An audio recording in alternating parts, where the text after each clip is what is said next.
The Night Elves suddenly lost access to the well's power. They went to their queen's palace looking for answers. What came through the gates was not their queen. Warcraft Chronicle. AZSHARA. The night the gates opened. Hey, Leora.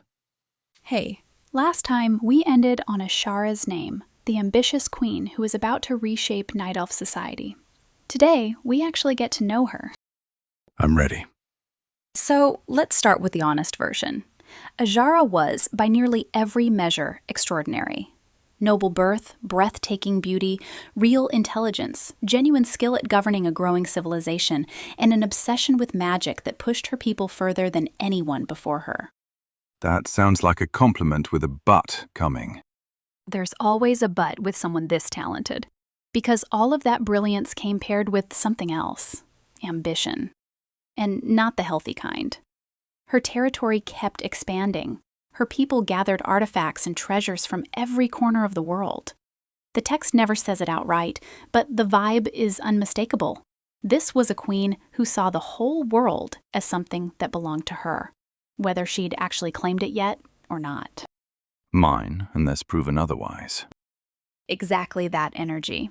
And there's a genuinely funny, well, funny in a horrifying way, piece of evidence for it. The trolls. What happened with the trolls? So, the Night Elves and the trolls have no idea at this point that they actually share the same distant ancestry.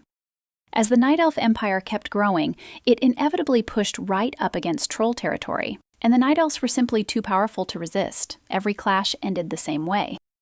The trolls losing.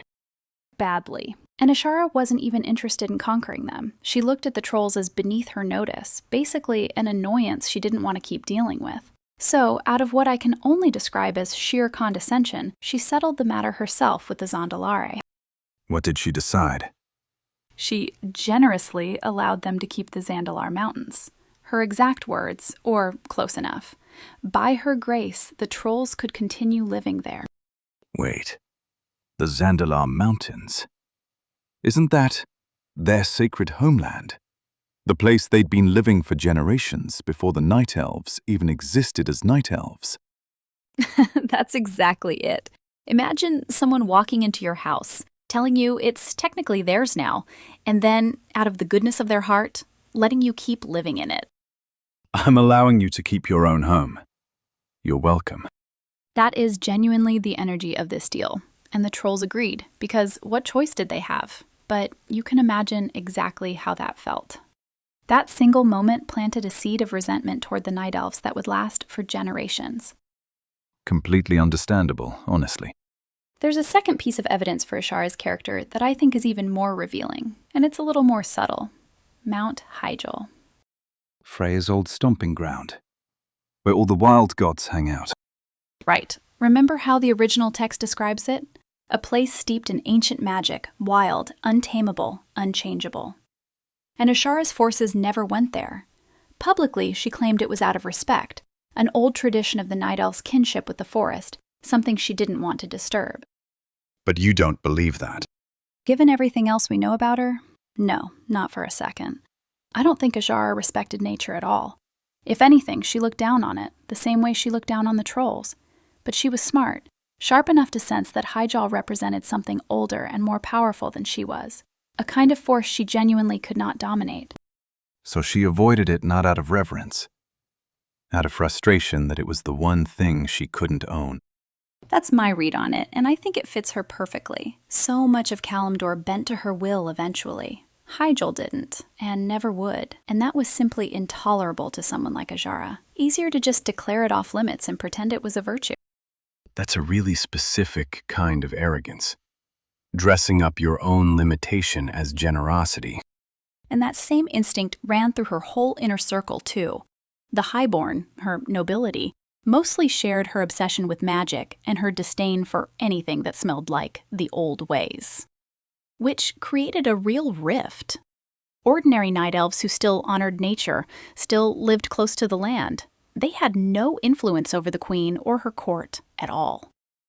And AZSHARA's ideas went further than simple class arrogance. Her belief in Kaldorei racial purity and superiority gradually seeped into the wider culture, creating an increasingly xenophobic society. Beautiful, brilliant, powerful, and increasingly closed off from the rest of the world. Which brings us to the moment where everything gets set in motion.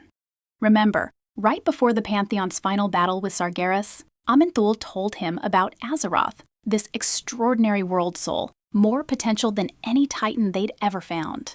He was hoping it might actually reach Sargeras, give him a reason to stop. And it did the opposite. Completely the opposite. Sargeras already believed the universe was too far gone to save. Better to burn it all away than leave anything for the void to corrupt. Learning that Azeroth existed didn't inspire hope in him. It gave him a target. From that point forward, for an enormous stretch of this world's history, nearly everything that happens on Azeroth connects back, one way or another, to the Legion trying to reach it. And now he's found it. He's found it. The Highborn's experiments with the well had revealed Azeroth's location, and the only thing standing between Sargeras and Azeroth is distance. Physically crossing that much space would take ages, even for him. What he needs is a shortcut, a gateway, built from enormous concentrated power. And the AZSHARA just happens to be sitting on the single greatest concentration of arcane power on the entire planet. The Well of Eternity. And given everything we've just laid out about her, hungry for power, obsessed with her own idea of perfection, convinced that only a more perfect world was worthy of her, I don't think it's a surprise at all that she fell for Sargeras' pitch. The same pitch he used on the Eridar. Unimaginable power. A perfect world, remade exactly how you want it. Sarg really does have one very effective sales pitch, and he knows exactly what to offer. He's like a very evil, very consistent salesman. And AZSHARA was exactly his kind of buyer. Now, this next part isn't from the Chronicles directly. It's actually covered in a lot more detail in the War of the Ancients novel trilogy, which is one of the more beloved stories in Warcraft fiction. I don't want to spoil the whole thing for you, since it's told from this really clever time travel angle, but I do want to pull in a few details because they make the characters so much richer. I'm always here for more character depth. So, the first person Sargeras made contact with was a highborn named Lord Xavius. He was AZSHARA's high counselor and closest advisor, basically the closest thing the Empire had to a second-in-command. Publicly, completely loyal to the Queen. Privately, according to the novels, he had his own ambitions. He was hoping that getting close to Sargeras would elevate his own status, maybe even let him claim the beautiful queen for himself, eventually. Everyone in this story is playing their own angle, huh?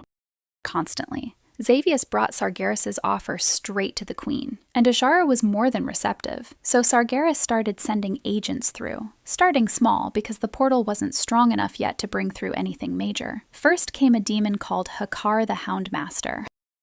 The Houndmaster. He could summon hellhounds, vicious creatures with 2 tendrils that drain magic straight out of their targets. So even demons keep dogs. I guess every world needs dogs. I think about that more than I probably should. But Hakar's efforts alone weren't cutting it. The results weren't what Sargeras wanted. So he escalated, sent someone considerably scarier. Who? Manaroth. Manaroth the Destructor. I know that name from the game. He's a big deal later on, too. Huge deal across multiple points in Warcraft's story. But here's the thing. If you've only played the games, you probably don't have much sense of him as an actual character. He looks like a monster, not a person. An enormous 4-legged demon with massive tusks, huge wings, and fellfire burning from the crown of his skull. Everything about him looks built for brute force rather than personality. Yeah, honestly, in-game he mostly just reads as Big Scary Demon. Which is exactly why the novels are worth mentioning. They give him a surprising amount of interior life. Little details, like when he's satisfied, pleased with how something's going, he folds his wings behind his back. When he's thinking through a problem, he paces. His brutality is absolutely real, no argument there, and his contempt for mortal races runs deep. But he's also, apparently, quite afraid of Sargeras. Deeply respectful, almost deferential. Whenever Sargeras makes his presence known, Manoroth is very quick to kneel, and very quick to make sure everyone else does too. That's such a specific contrast, this massive, brutal thing being that careful around someone else. And underneath all of that muscle, he's actually sharp. Perceptive about Sargeras' moods, about AZSHARA's true strength, about threats other people miss completely. There's a real gap between how he looks and how he actually operates. And I find that gap kind of delightful, honestly. Like discovering the terrifying monster is also, in his own way, paying very close attention to everything around him. The brute who's surprisingly good at reading the room. Never would have guessed. Right? But jokes aside, Manoroth was very good at what he was sent there to do. He helped the Highborn tighten their control over the well, strengthened the portal, and brought more and more of the Legion through. And he was every bit as brutal as he looked. Eventually, the Legion decided they had enough strength on Azeroth to stop hiding what they were really there to do. And what happened next? I have to be honest, there's a specific scene from the novels that has genuinely stuck with me since I first read it. Tell me. To bring through something as massive as Sargeras and his full Legion, the portal needed an enormous amount of power. So the Highborn redirected and shielded the Well of Eternity's energy, cutting everyone else off from its power and channeling more of it into the growing connection. Like reserving all your bandwidth for one huge download. That's exactly the right comparison, actually. And ordinary night elves had no idea any of this was happening. All they knew was, suddenly, their connection to the well was just gone, cut off completely. Their internet went out, and nobody told them why. Genuinely. So people started gathering at the palace, looking for answers. More and more of them, as word spread that something was wrong.